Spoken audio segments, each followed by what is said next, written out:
বিবি হাফসা। প্রকৃত নাম হাফসা বিনতে ওমর। তার স্বামী খুনাইস ইবনে হুদাইফা বদর যুদ্ধে নিহত হন। তার বয়স আয়েশার কাছাকাছি। হযরত ওমর তার এই বিধবা কন্যাকে বিবাহের জন্য ওসমানকে প্রস্তাব দেন, কিন্তু ওসমান প্রস্তাবটি ফিরিয়ে দিলে তিনি আবু বকরকে প্রস্তাব দেন, কিন্তু আবু বকরও প্রস্তাবটি ফিরিয়ে দেন, কেননা হাফসা ছিল মুখরা। ওমর রাদিয়াল্লাহু তাআলা আনহু রাসূলুল্লাহ সাল্লাল্লাহু আলাইহি সাল্লামের কাছে উপস্থিত হয়ে নিজের কষ্টের কথা জানালেন। তিনি বললেন, হে আল্লাহর রাসূল, আমি আমার বিধবা মেয়ে হাফসার জন্য ওসমান ও আবু বকরের কাছে প্রস্তাব পাঠিয়েছিলাম, কিন্তু তারা দুজনই তো ফিরিয়ে দিয়েছেন। এতে আমি খুবই ব্যথিত হয়েছি। সবকিছু শোনার পর রাসূলুল্লাহ সাল্লাল্লাহু আলাইহি সাল্লাম ওমরকে সান্ত্বনা দিয়ে বললেন, হে ওমর, আমি কি তোমাকে এমন এক সুসংবাদ দিব যা ওসমানের চেয়ে উত্তম হবে, আর ওসমানের জন্য হবে তা তোমার চেয়ে উত্তম? ওমর রাদিয়াল্লাহু তাআলা আনহু তখন বললেন, ইয়া রাসূলুল্লাহ, অবশ্যই বলুন। তখন রাসূলুল্লাহ সাল্লাল্লাহু আলাইহি সাল্লাম বললেন, আমি তোমার মেয়ে হাফসার জন্য প্রস্তাব দিচ্ছি, আর ওসমানের জন্য আমার মেয়ে উম্মে কুলসুমকে বিয়ের প্রস্তাব দিচ্ছি। অর্থাৎ আমি তোমার মেয়েকে বিবাহ করব, আর ওসমান আমার মেয়ে কুলসুমকে বিবাহ করবে।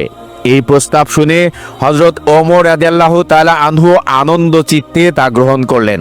এরপর রাসূলুল্লাহ সাল্লাল্লাহু আলাইহি সাল্লামের সাথে ওমরের কন্যা হাফসার এবং ওসমান রাদিয়াল্লাহু তাআলা আনহুর সাথে রাসূলুল্লাহ সাল্লাল্লাহু আলাইহি সাল্লামের কন্যা উম্মে কুলসুমের বিবাহ সম্পন্ন হলো।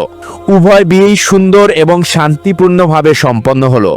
এদিকে হযরত হাফসা রাদিয়াল্লাহু তাআলা আনহা নবী করিম সাল্লাল্লাহু আলাইহি সাল্লামের ঘরে সুখে শান্তিতে সংসার করতে লাগলেন, কিন্তু তার রাগী স্বভাবের কারণে মাঝে মধ্যেই কিছু অসুবিধা তৈরি হতো। ছোটখাটো বিষয়েও তিনি উত্তেজিত হয়ে উঠতেন। তবে রাসূলুল্লাহ সাল্লাল্লাহু আলাইহি সাল্লাম ছিলেন খুবই সহনশীল। তিনি কখনোই হাফসার এই রাগী আচরণে তিক্ত হননি বা কঠিন কোনো মনোভাব পোষণ করেননি, বরং তিনি বুঝতেন যে রাগী স্বভাবের মেয়েদের অন্তরে ভালোবাসার গভীরতা থাকে অসীম। এজন্যই রাসূল সাল্লাল্লাহু আলাইহি সাল্লাম প্রতিবারই শান্ত ও কোমল ব্যবহার দিয়ে হাফসার রাগকে প্রশমিত করতেন। একদিন হযরত ওমর রাদিয়াল্লাহু তাআলা আনহু নিজের বাড়িতে কোনো একটি বিষয় নিয়ে গভীর চিন্তায় মগ্ন ছিলেন। সে সময় তার স্ত্রী এসে তাকে বললেন, আপনি এত কি নিয়ে ভাবছেন? ওমর রাদিয়াল্লাহু তাআলা আনহু বললেন, এটা নিয়ে তোমাকে ভাবতে হবে না। তখন তার স্ত্রী বললেন, আমার কথা আপনার পছন্দ হচ্ছে না, তাই না? কিন্তু হাফসাকে গিয়ে দেখুন, তিনি রাসূলুল্লাহ সাল্লাল্লাহু আলাইহি সাল্লামের সঙ্গে কিভাবে তর্ক করেন। এই কথা শুনে ওমর রাদিয়াল্লাহু তাআলা আনহু তৎক্ষণাৎ হাফসার ঘরে চলে গেলেন এবং তাকে জিজ্ঞাসা করলেন, তুমি কি সত্যি রাসূল সাল্লাল্লাহু আলাইহি সাল্লামের সাথে তর্ক করো? হাফসা রাদিয়াল্লাহু তাআলা আনহু কিছুটা লজ্জা নিয়ে জবাব দিলেন, এমনটা তো মাঝে মধ্যে হয়েই যায়। তখন ওমর রাদিয়াল্লাহু তাআলা আনহু বললেন, হাফসা, তুমি শুনে রেখো, তুমি আর কখনোই রাসূলুল্লাহ সাল্লাল্লাহু আলাইহি সাল্লামের সাথে এমন আচরণ করবে না।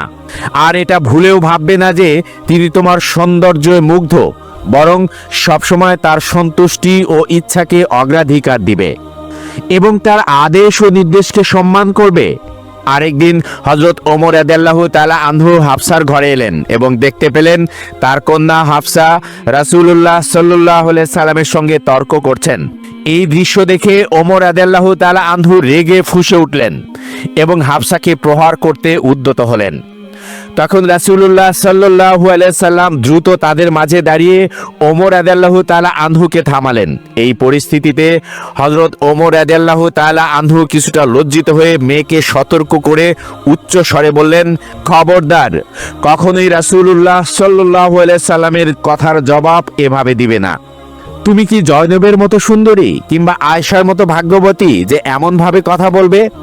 এই কথা বলে ওমর রাদিয়াল্লাহু তাআলা আনহু সেখান থেকে চলে গেলেন। ওমর রাদিয়াল্লাহু তাআলা আনহু চলে যাওয়ার পর রাসূলুল্লাহ সাল্লাল্লাহু আলাইহি সাল্লাম বললেন, দেখলে তো হাফসা, কেমন করে আমি তোমাকে রক্ষা করলাম। একদিন রাসূলুল্লাহ সাল্লাল্লাহু আলাইহি সাল্লাম হযরত হাফসা রাদিয়াল্লাহু তাআলা আনহার ঘরে এলেন। তবে হাফসা রাদিয়াল্লাহু তাআলা আনহা তখন ঘরে ছিলেন না, তিনি একটি প্রয়োজনে বাইরে গিয়েছিলেন। তখন রাসূলুল্লাহ সাল্লাল্লাহু আলাইহি সাল্লাম একাকিত্ব কাটাতে উম্মুল মুমিনিন হযরত মারিয়া কিপ্তিয়া রাদিয়াল্লাহু তাআলা আনহাকে ডেকে আনলেন। অতঃপর তারা কিছু সময় একান্তে কথোপকথন ও হাসি ঠাট্টায় কাটালেন। এমন সময় হাফসা রাদিয়াল্লাহু তাআলা আনহা ফিরে এসে দেখলেন তার ঘরে তারই বিছানায় রাসূলুল্লাহ সাল্লাল্লাহু আলাইহি সাল্লামের সাথে মারিয়া কিপ্তিয়া বসে আছেন। এই দৃশ্য দেখে তিনি প্রচন্ড রাগান্বিত হয়ে পড়লেন এবং রাগের বশবর্তী হয়ে কিছু তিক্ত কথাও বলে ফেললেন। তখন নবীজি সাল্লাল্লাহু আলাইহি সাল্লাম তাকে শান্ত করার জন্য বললেন, হে হাফসা, আল্লাহর কসম, যদি তুমি চাও তাহলে আমি মারিয়া কিপ্তিয়ার সাথে আর কখনো মিলিত হব না। আমি শুধু তোমার হাসি মুখটা দেখতে চাই। হাফসা রাদিয়াল্লাহু তাআলা আনহা বললেন, তাহলে তাই হোক, আপনি আর কখনো মারিয়াকে কাছে আসতে দিবেন না। তখন নবী করিম সাল্লাল্লাহু আলাইহি সাল্লাম বললেন, হে হাফসা, একটি কথা মনে রেখো, এই চুক্তির ব্যাপারটা যেন তুমি আর আমি ব্যতীত আর কেউ না জানে। কিন্তু কথায় আছে, নারীদের জন্য গোপন কথা পেটে রাখা খুবই কঠিন। এজন্যই কিছুদিন পরেই হাফসা রাদিয়াল্লাহু তাআলা আনহা এই কথা মা আয়েশা রাদিয়াল্লাহু তাআলা আনহার নিকট প্রকাশ করে ফেললেন। এদিকে হযরত জিবরাইল আলাইহিস সালাম নবী করিম সাল্লাল্লাহু আলাইহি সাল্লামের কাছে তাহরিমের আয়াত নিয়ে অবতীর্ণ হলেন এবং বললেন, হে নবী, আল্লাহ রাব্বুল আলামিন আপনার জন্য যা হালাল করেছেন, আপনার স্ত্রীদের খুশির জন্য কেন তা হারাম করেছেন? আল্লাহ তাআলা আপনার এই কসম থেকে অব্যাহতি প্রদান করেছেন এবং আপনার ত্রুটি ক্ষমা করে দিয়েছেন, কেননা তিনি ক্ষমাশীল এবং পরম দয়ালু। এবং আল্লাহ তাআলা কসম থেকে মুক্তি লাভের উপায়ও নির্ধারণ করে দিয়েছেন। যে বিষয়টি আপনার স্ত্রী হাফসাকে আপনি গোপন রাখতে বলেছিলেন, সেটা তিনি গোপন রাখতে পারেননি, তিনি তা প্রকাশ করে দিয়েছেন। ওহী নাজিল হওয়ার পরে নবী করিম সাল্লাল্লাহু আলাইহি ওয়াসাল্লাম হযরত হাফসা রাদিয়াল্লাহু তাআলা আনহার কাছে গেলেন এবং বললেন, আমি তোমাকে একটি সামান্য বিষয় গোপন রাখতে বলেছিলাম, কিন্তু তুমি স্ত্রী হিসাবে সেটাও গোপন রাখতে পারোনি। আমি তোমার কাছে এমনটা আশা করিনি। হাফসা রাদিয়াল্লাহু তাআলা আনহা বিস্মিত হয়ে বললেন, এই কথা আপনাকে কে জানিয়েছে? রাসূলুল্লাহ সাল্লাল্লাহু আলাইহি ওয়াসাল্লাম বললেন, যিনি সব কিছু জানেন, যিনি সকল কিছু সম্পর্কে জ্ঞাত, তিনি আমাকে জানিয়েছেন, যদি তুমি এবং আয়েশা আল্লাহর কাছে তওবা করো তবে সেটাই হবে তোমাদের জন্য কল্যাণকর। কেননা তোমাদের অন্তর নবীর ইচ্ছার বিপরীত দিকে ঝুঁকছে। আর যদি নবীর বিরুদ্ধে একে অপরকে সমর্থন দাও তবে জেনে রেখো নবীর বন্ধু স্বয়ং আল্লাহ, জিবরাইল আলাইহিস সালাম এবং সৎকর্মশীল মুমিনগণ এবং ফেরেশতারাও তার সাহায্যকারী। এরপর রাসূলুল্লাহ সাল্লাল্লাহু আলাইহি ওয়াসাল্লাম কসমের কাফারা আদায় করলেন এবং হযরত মারিয়া কিপ্তিয়া রাদিয়াল্লাহু তাআলা আনহার সাথে পূর্বের সম্পর্ক প্রতিস্থাপন করলেন। একদিন আসরের নামাজের পরে নবী করিম সাল্লাল্লাহু আলাইহি সাল্লাম হযরত জয়নব রাদিয়াল্লাহু তাআলা আনহার ঘরে একটু বেশি সময় অবস্থান করলেন। আয়েশা রাদিয়াল্লাহু তাআলা আনহা লক্ষ্য করলেন যে নবীজি আজ অনেক বেশি দেরি করছেন। বিষয়টি তিনি সহজভাবে নিতে পারলেন না এবং তিনি খানিকটা ঈর্ষান্বিত হয়ে উঠলেন। অতঃপর তিনি কারণ জানার জন্য একজন গুপ্তচরকে পাঠালেন। কিছুক্ষণ পর সেই গুপ্তচর এসে তাকে জানালো কোনো এক মহিলা হাদিয়া হিসাবে কিছু মধু জয়নবের কাছে পাঠিয়েছিলেন, আর জয়নব এই মধু নবীজিকে পান করতে দিয়েছেন, তাই তিনি কিছুটা সময় কাটিয়েছিলেন। এই খবর পেয়ে মা আয়েশা রাদিয়াল্লাহু তাআলা আনহার মনে একটি পরিকল্পনা এলো। তিনি হযরত হাফসা রাদিয়াল্লাহু তাআলা আনহার সাথে বিষয়টি নিয়ে আলোচনা করলেন। মা আয়েশা বললেন, হে হাফসা, বেশ কয়েকদিন ধরে লক্ষ্য করছি যে আল্লাহর রাসূল প্রতিদিন আসরের পর আমাদের সবার সঙ্গে সাক্ষাৎ করেন, কিন্তু জয়নবকে দেখা যাচ্ছে যে সে প্রতিদিনই নবীজিকে মধু খাওয়াচ্ছে। তখন হাফসা রাদিয়াল্লাহু তাআলা আনহা বললেন, ও আচ্ছা, তাহলে তুমি কি বলতে চাচ্ছ? তখন মা আয়েশা তাকে বললেন, চলো আমরা এমন একটা কৌশল অবলম্বন করি যাতে নবীজি আর জয়নবের বাসায় গিয়ে মধু পান না করেন। তখন হাফসা রাদিয়াল্লাহু তাআলা আনহা বললেন, কিন্তু কিভাবে? আল্লাহ রাসূল তো মধু খুব বেশি পছন্দ করেন, তুমি এমন কি করবে যাতে তিনি আর মধু খেতে চাইবেন না? তখন আয়েশা রাদিয়াল্লাহু তাআলা আনহা তাকে একটি কৌশল শিখিয়ে দিলেন। তিনি বললেন, যখন নবী করিম সাল্লাল্লাহু আলাইহি ওয়াসাল্লাম তোমার কাছে আসবেন, তুমি বলবে, আপনার মুখ থেকে তো মাগাফিরের গন্ধ আসছে। এই একটি কথাই যথেষ্ট হবে, তোমাকে আর কিছুই করতে হবে না।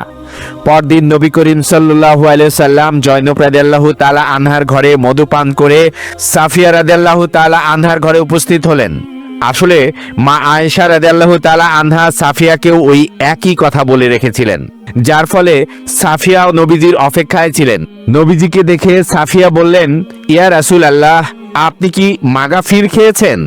আমি কেমন যেন মাগাফিরের গন্ধ পাচ্ছি। রাসূলুল্লাহ সাল্লাল্লাহু আলাইহি সাল্লাম বললেন, না, আমি তো মাগাফির খাইনি, তবে জয়নবের কাছ থেকে একটু মধু পান করেছিলাম, কিন্তু তার গন্ধ তো এমন হবার কথা নয়। আচ্ছা ঠিক আছে, আমি বিষয়টি দেখছি। এরপর নবী করিম হাফসা রাদিয়াল্লাহু তাআলা আনহার কাছে গেলেন। তিনিও নাক ছিটকে বললেন, ইয়া রাসূলুল্লাহ, আপনি কোথায় থেকে কি খেয়ে এসেছেন? আপনার মুখে মাগাফিরের গন্ধ কেন?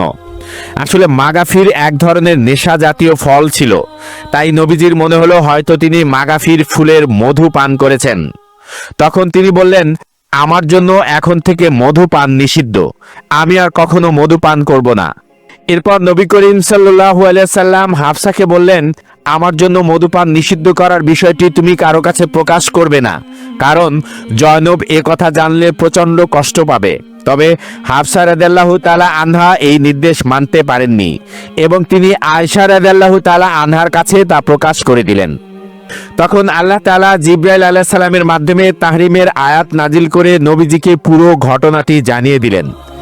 এই ঘটনায় হাফসার আচরণে নবী করিম সাল্লাল্লাহু আলাইহি সাল্লাম গভীরভাবে আঘাত পেলেন। এর জেরে তিনি হাফসাকে এক তালাক দিয়ে দিলেন।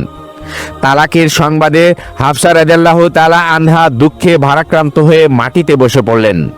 তিনি কি করবেন তা বুঝতে পারছিলেন না। অন্যদিকে যখন হযরত ওমর রাদিয়াল্লাহু তাআলা আনহু তার মেয়ের তালাকের খবর পেলেন, তখনই তিনি শোকাহত হয়ে বললেন, হায়, ওমরের বংশে এমনটি ঘটল। আল্লাহ কি ওমর ও তার মেয়ের পরিণতির কথা ভাবলেন না? এরপর ওমর রাদিয়াল্লাহু তাআলা আনহা তৎক্ষণাৎ মেয়ের বাড়িতে চলে আসলেন। হাফসার মলিন চেহারা দেখে তিনি কিছুক্ষণ তার পাশে নীরবে বসে থাকলেন। কন্যাকে তিনি কিভাবে সান্ত্বনা দিবেন তা তিনি বুঝে উঠতে পারছিলেন না। অবশেষে তিনি মেয়েকে আশ্বাস দিয়ে বললেন, শোনো হাফসা, যদি আল্লাহ পাক রাব্বুল আলামিন আমাদের বংশের জন্য কল্যাণ নির্ধারণ করে থাকেন, তবে আল্লাহর রাসূল সাল্লাল্লাহু আলাইহি সাল্লাম তোমাকে চূড়ান্তভাবে তালাক দিবেন না। ওমর রাদিয়াল্লাহু তাআলা আনহার এই কথায় হাফসার মন কিছুটা শান্ত হলো আর তিনি আবার আশার আলো খুঁজে পেলেন।